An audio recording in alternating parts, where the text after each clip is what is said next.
First, the man in charge of putting fires out until he turned to starting them to get away from his crying baby. It just got to be too much. Tonight, he shows us where blowing off steam sent his life up in flames. How is it that you thought, I know, I'll go set a fire? Fire starter. And hell hath no fury like this minister scorned. You will be damned. He cannot stand when something's out of his control. Accused of stalking his ex, firebombing her house, and sexting. But is there an even bigger skeleton in his closet? Literally. He was like, I have a dead wife in my closet and nothing happens to me. Fire and brimstone. Plus, meltdown moments over your parking space. It's mine. Can't hold the spot. Our hidden cameras are there as drivers hit their boiling point. Not working, guys! Tonight, losing it. I'm sick of it every year. Here's Elizabeth Vargas and David Muir. Tonight, if you're like the rest of us, you're thinking you've made it through the stress of another week. The job, the kids, the coworkers. We all held it together, but how many other people this week came close to losing it out there? Elizabeth, you met someone whose stress actually ignited something else. That's right, David. And it started with something that so many of us can identify with. The sound of a newborn baby crying nonstop in the house. But this father took it to a whole new level and learned that if you play with fire, you get burned. If you drive 4 hours north of Minneapolis through desolate and winding tree-lined roads, you will find the rural town of Babbitt, Minnesota, population 1,600. Nestled next to the Superior National Forest, just miles from the Canadian border. It's a typical small town, like you go to the grocery store and 90% of the people in there you're going to stop and talk to. Everybody knows each other. Sometimes everybody knows too much. Hi, Ryan. Hello. Hi. It was here that Ryan and Stephanie Sharber decided to raise a family. Ryan finding work at the local mine, he even became a volunteer firefighter. And within 3 years, he was chief. And how many hours a month were you working as fire chief? A lot. I was gone all the time, yeah. Those long hours at the fire station took him away from home just as his family was expanding. He and Stephanie welcomed son Miles first in 2009. Aiden arrived 2 years later. But Aiden's birth brought some unexpected stress at home that would later turn out to be the key to this father's downfall. We noticed he was crying a lot more than usual, and then it turned into like nonstop screaming day and night. 20 hours out of the day. It was extremely stressful. We kept bringing him back to the doctor. They kept telling us it's colic. And if that wasn't trouble enough, right around then, Ryan's work life got a lot more complicated too. Between 2010 and 2012, there were an unprecedented number of suspicious fires in the Babbitt, Minnesota area. 39 fires in all. No one was hurt in those blazes, but the federal officials were taking it seriously. A joint task force between federal agencies, state agencies, and local law enforcement commenced a joint investigation. And Ryan was investigating too, even going on television to describe to Fox station KQDS his own role in the hunt for a serial arsonist. Seeing if there's anybody suspicious hanging around or someone that's showing up on the same fires over and over again. There was quite a few that were started by an unknown. We don't know who started them. I spent a lot of time trying to figure that out. As the months dragged on with no leads, investigators began gravitating toward a bizarre and disturbing theory. That the fire starter could actually be a firefighter. Believe it or not, it happens more often than you'd think. It's still a dirty secret. If you just do an online search, you will find about 100 firefighter arrests every year in this country for arson. A part-time Falmouth firefighter has been arrested for arson. Betrayal within the Brotherhood. Firefighters are charged with arson. Fire Chief Howard Roach was charged with starting the fire.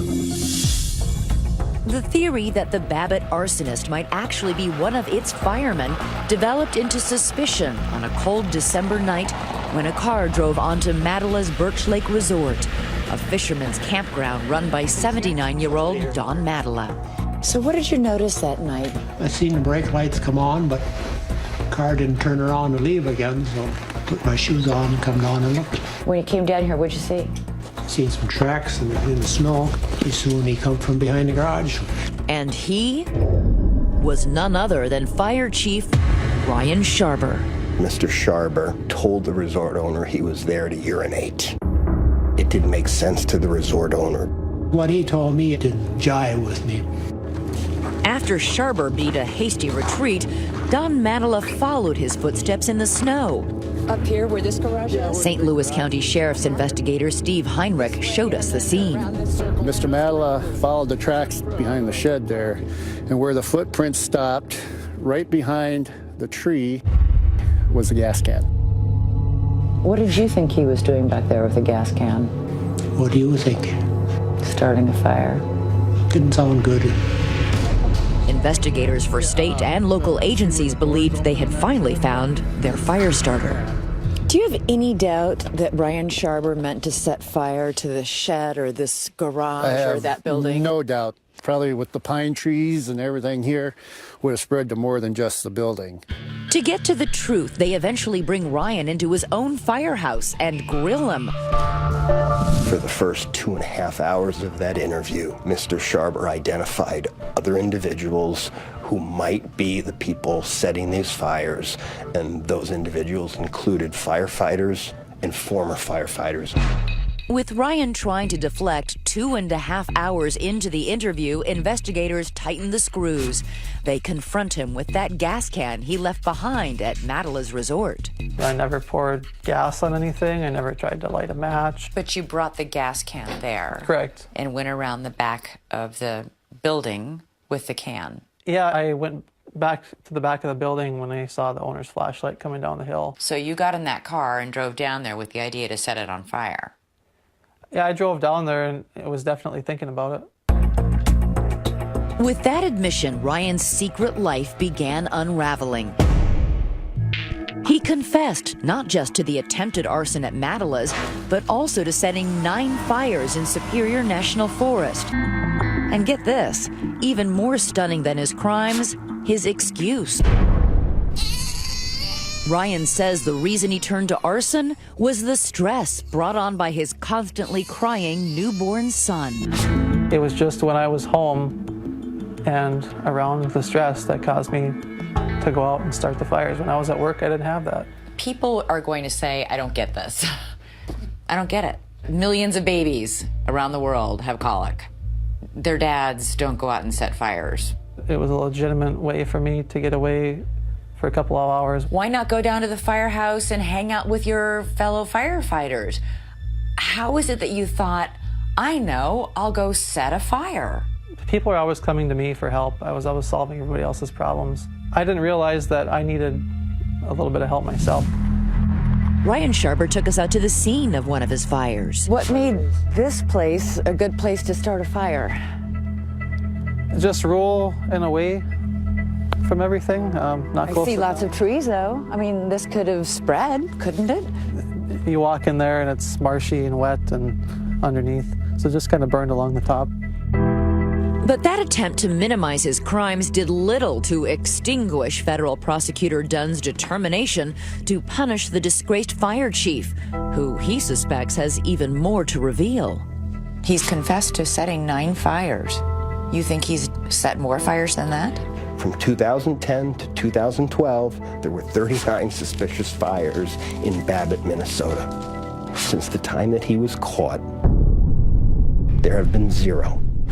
Ryan was charged with setting fire to federal land and attempted arson. Initially, a psychologist labeled him as a pyromaniac, but later revised that diagnosis. So if you're not a pyromaniac, what are you? It was diagnosed as a temporary adjustment disorder. A temporary adjustment disorder? It's considered a short-term mental illness brought on by acute stress. It's my strong opinion that he didn't start lighting fires 3 years ago. And I believe he'll be at risk for lighting fires in times of stress until he's 80 years old. With his career and reputation up in smoke, Ryan took a job stocking shelves at the local grocery store. Earlier this month, he learned his fate: 5 years in a federal prison. Ryan and Stephanie now have 3 children, all under the age of 5. When Ryan gets out, he will have missed more than half of their young lives. All the daily activities, I mean, taking a walk to the park, or just the fact that I'm not here to help my wife. And what do you say to people watching who might say, you know what? You should have thought of all that before you went around setting fires. In the right state of mind, I would have thought about that, but I wasn't myself.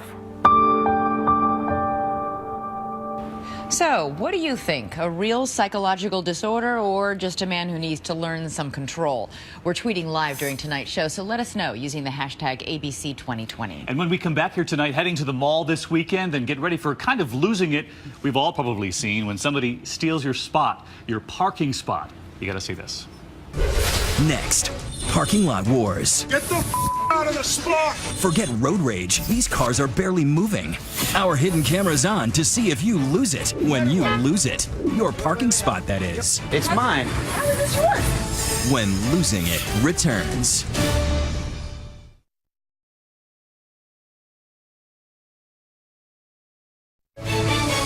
Losing it continues. Here's Gio Benitez fighting parking lot wars. Excuse me, I was waiting for that space. Yeah? Tough. Face it, lady, we're younger and faster. Who will ever forget Kathy Bates' iconic behind-the-wheel meltdown over a parking space in the movie Fried Green Tomatoes? Are you crazy? Face it, girls. I'm older and I have more insurance. But real-life parking wars are taking place all across the country. Oh my God, it doesn't work that way in Chicago. From New York Not working, guys. to Virginia Get the out of the spot, piece of to Georgia, where a local school board member was charged with reckless conduct after police say she ran down a teenage student trying to save a space at Walmart. How long have you been holding this spot? Of course, calling dibs is nothing new. In some cities, like Boston, it's a hallowed winter tradition. You shovel a spot, you get to save it. They sweated and toiled to make this parking space their own, and that wastebasket is there to ensure that it remains their own. But pull that type of move elsewhere, and you could be driving straight into a world of trouble.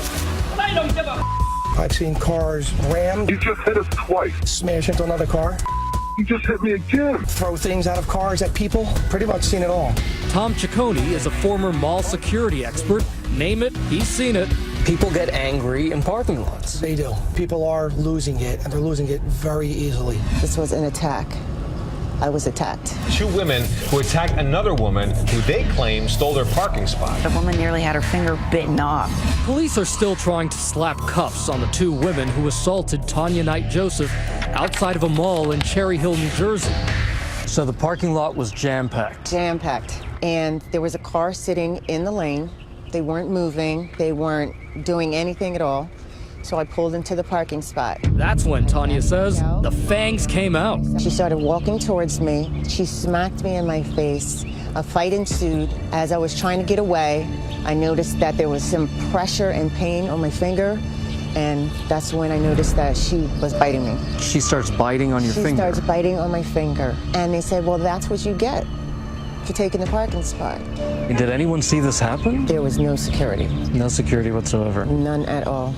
It's an accusation the mall refutes. They say they want Tanya's attacker caught. They're now offering a $5,000 reward for information leading to her arrest. We have a woman almost losing her finger. What's going on? You need more presence, more boots on the ground. If people know that security's around or people are watching, they're not going to do it. Ciccone says 80% of mall crime happens outside in the parking lot.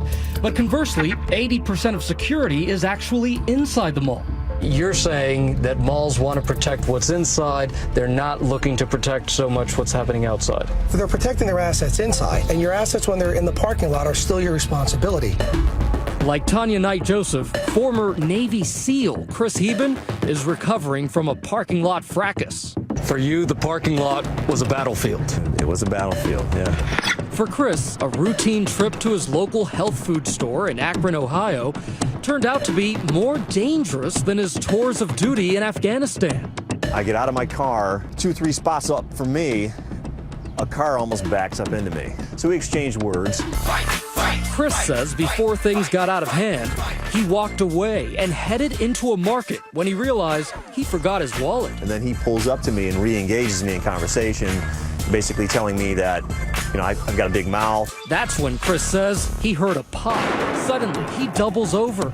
It was like getting kicked right in the belly. Chris goes into zero dark 30 mode, deciding to chase after the car and whoever shot him. My stomach was just on fire. It was searing, burning pain. Chris takes his finger and plugs the hole in his abdomen, all along pursuing his assailants. Eventually, Chris abandons his chase. He survives, with a healing scar and a bruised ego to show for it. I don't walk away from danger or trouble, but you know, sometimes that comes around and bites you in the butt, apparently. Or in the abdomen. Or in the abdomen, yeah. But no one was laughing after a case of road rage spilled into this Best Buy parking lot in Fairfax, Virginia. Last April, 2 men turned this parking space into a boxing ring. 2 days later, a 58-year-old Sunday school teacher named Librado Cena comes in for questioning. So then I thought I was being attacked, so I was defending myself. But Cena is about to learn that brief, violent encounter with 63-year-old William O'Brien will change both of their lives forever. No. Sure. I'm in the hospital and you die. Oh, for me hitting you? Yes, sir. A medical examiner would rule O'Brien's death a homicide. The charges were later reduced after a public outcry. This verdict came down about 15 minutes ago, and the jury... Still, just last month, Cena was convicted of the lesser crime, misdemeanor assault and battery. I'm going to jail for a long time, you know, for something that I felt was self-defense. When we come back, we unleash our hidden cameras on a busy mall parking lot. Watch sparks fly when we push drivers to their boiling point. Who keeps their cool? Wait. I'm holding the spot. You're holding the spot? Who loses it? Oh, you from New York? Can't hold the spot. Stay with us.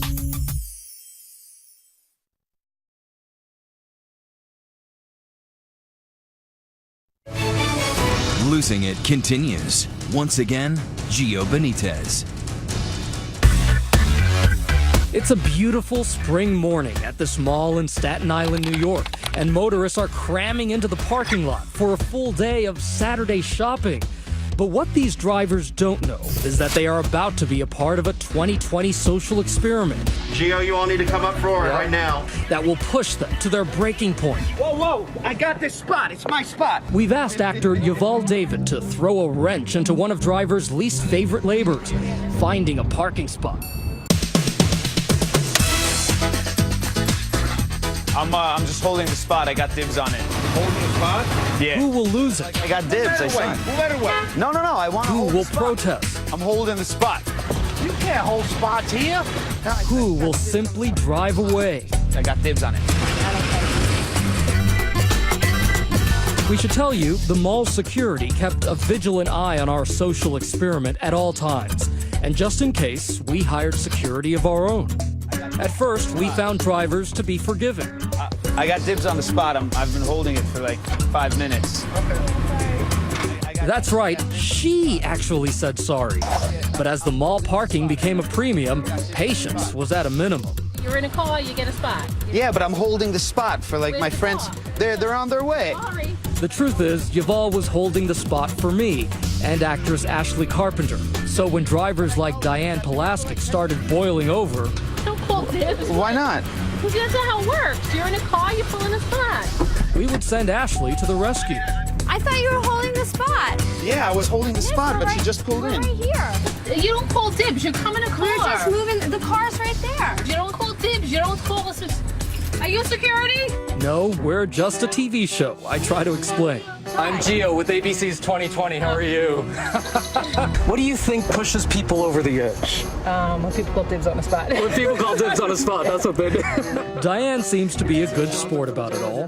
There's that camera here that we've been, it's all part of a social experiment. But then my producer gives her the bad news. Need her spot back. They can't find another one. There's none of these people in there.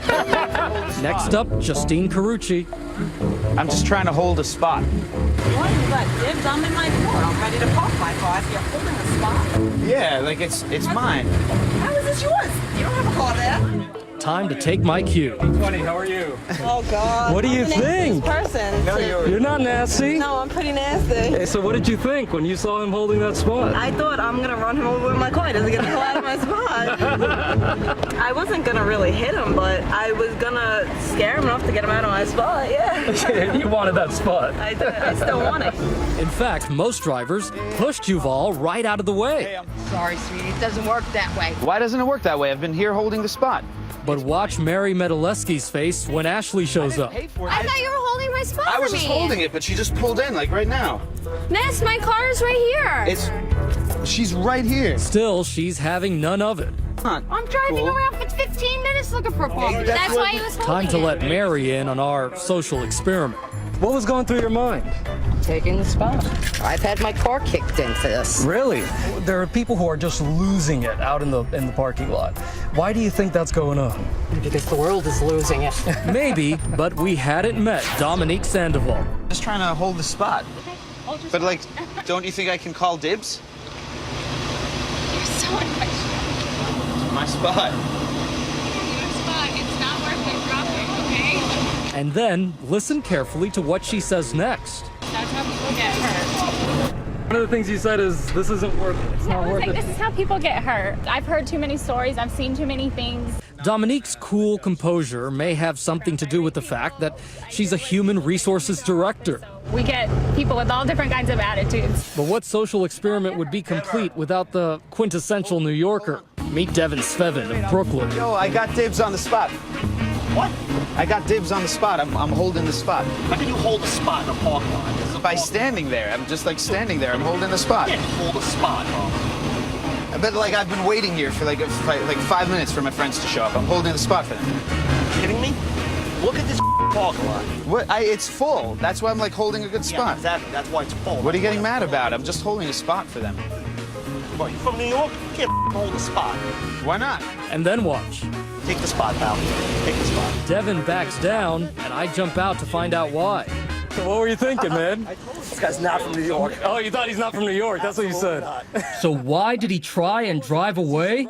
Maybe he's heard the same horror stories we have too. Starts biting on my finger. And I'd be afraid this guy's going to do something to my car the minute I walk away. Ah, you were thinking about what he's going to do to the car. Yep. Despite all his bluster, How can you hold a spot in a parking lot? Devin let a cooler head prevail. His. That's something Navy SEAL Chris Heben now says he wished he would have done. I probably could have done a way better job of diffusing the situation. You know, the fact that I probably didn't back down led to me being shot. Bottom line, take our security experts' advice.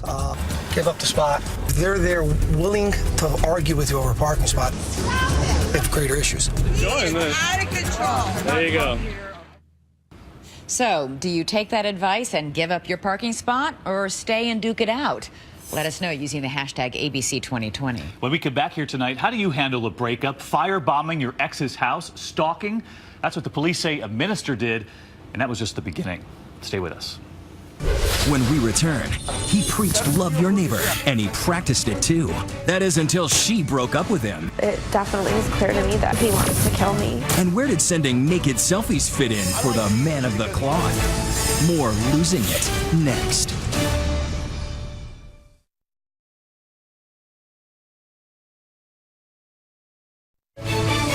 2020's Losing It continues. Here's Jim Avila.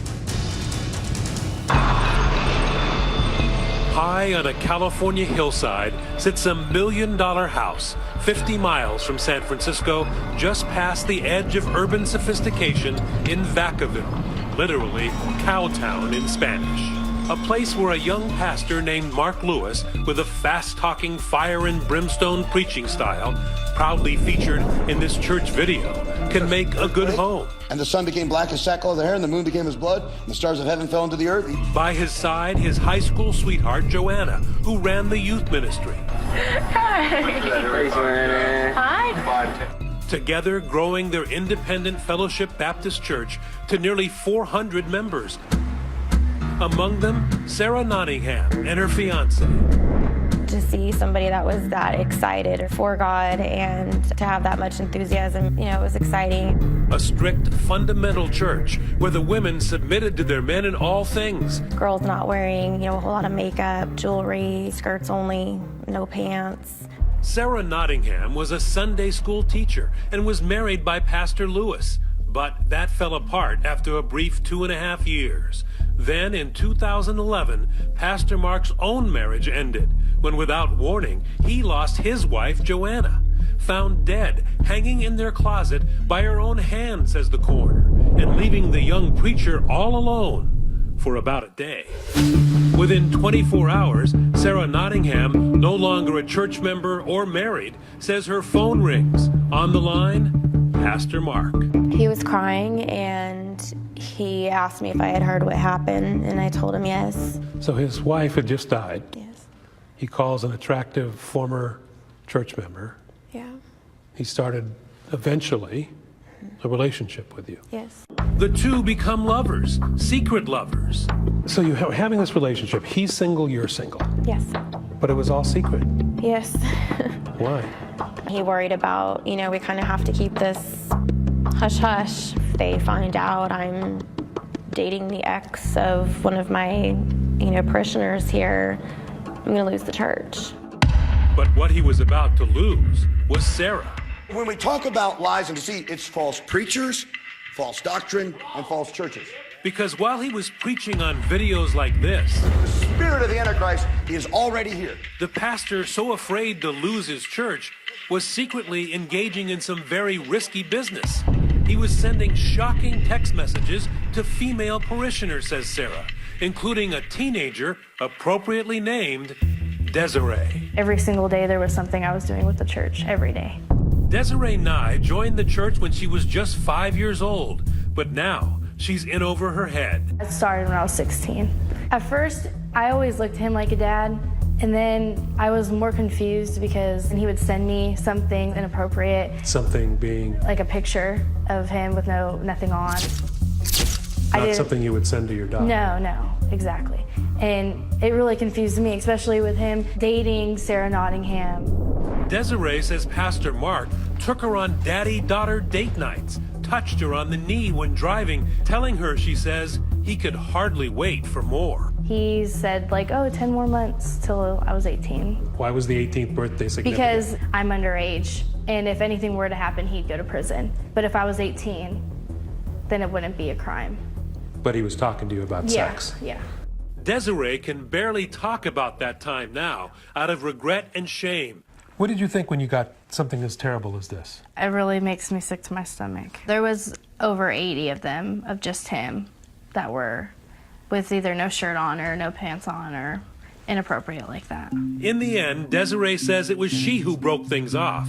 Sarah, too, had had enough. In an email, she wrote, "You are sick, twisted, and manipulative, and I don't want to see your face again." But Pastor Mark refused to let her go, and she says soon he'd succumb to his own struggle with the devil, a struggle he preached against so strongly in this church video. If you continue with that attitude, you will be damned. And he says it's on now. He was getting angry, you can tell. Because Satan empowers the person. I took that as a threat. He is planting tares among the wheat. Something was going to happen, I guess pumping me with fear. Sarah is terrified. She knew that Mark's wife had died a sudden, unexpected death, and now after watching him lose it with her, Sarah suspects Joanna may not have committed suicide at all. She reaches out to Joanna's mother, Patricia, and now the details of a painful story resurface from the past. It brought back all the memories of what Joanna went through and what we went through. She didn't know quite what to do. I told her to make sure she contacted the police. Even before they were married, Joanna had repeatedly applied for protective orders, documenting years of abuse, including 2 hospital visits for beatings. Years later, she's found hanging in a closet, her feet touching the ground. Mark says he was outside playing basketball. And once he found her body, Mark never cut her down, says the police report. And instead of calling 911, he called a friend. Joseph Hunter is Joanna's brother. When someone told you that it was suicide, Did you believe that? Not even for a second. Not even for a second. The reign of terror his sister suffered haunts him to this day. She was upset, and she had a lot of abrasions and bruises on her and cuts, and she looked beat up.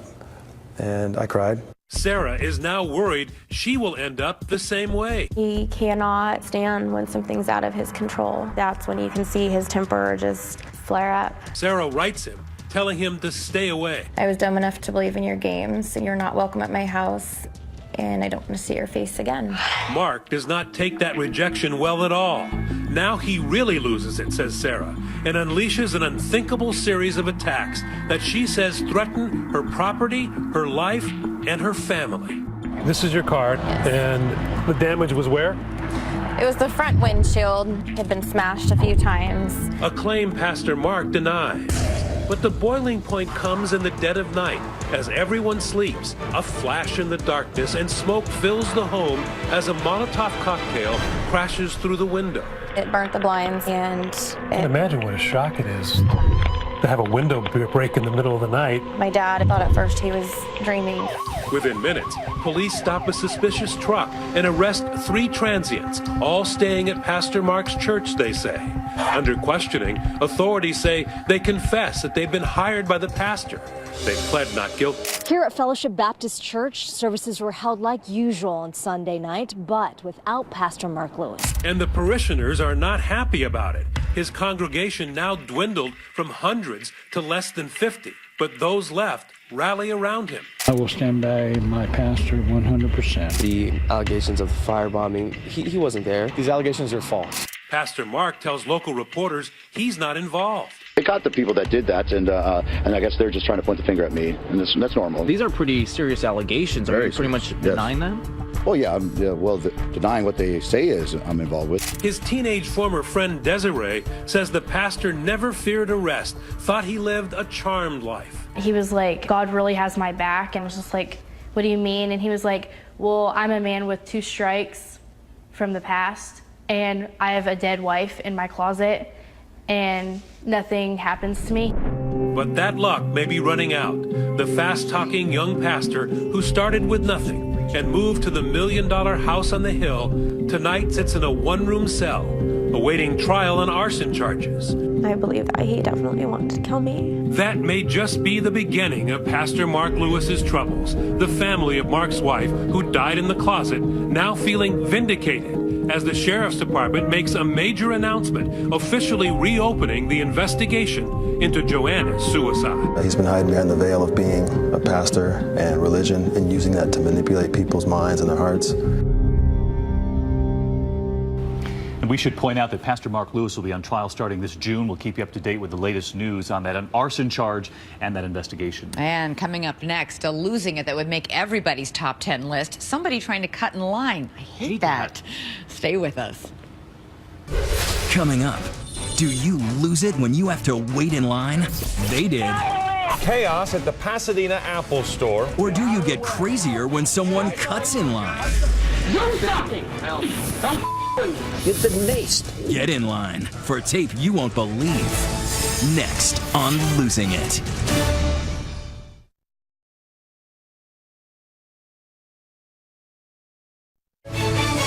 Losing It continues as Jay Shadler takes on Cutting in Line. Even in this age of instant gratification, click it, ship it, say it, here's some information, pay it. We still have to endure that ancient anger of waiting in lines. It's momentary, involuntary imprisonment.